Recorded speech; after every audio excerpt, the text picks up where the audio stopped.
खैरपुर लॻ न्यू पिंड अहमदनगर जे रहिवासियुनि सूमर बिरादरी सां तालुक़ रखंदड़ पुट धीअ ऐं ज़ाल इंसाफ़ लाइ नेशनल प्रेस क्लब पहुची विया।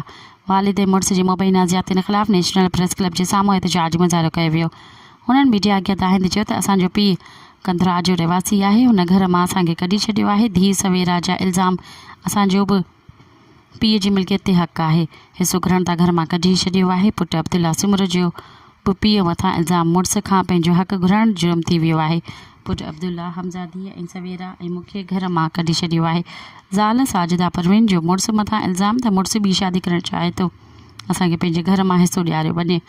ज़ाल साजिदा परवीन जो मुतालबो त हुननि आला ऑफिसरनि खां मुतालबो कयो त असांखे पंहिंजो हक़ ॾियारियो वञे। मज़ीद ख़बरनि ऐं तफ़सीलात लाइ विज़िट कयो असांजी वेबसाइट www.awamiNewsHD.com ऐं ॾिसंदा रहो अवामी न्यूज़ HD।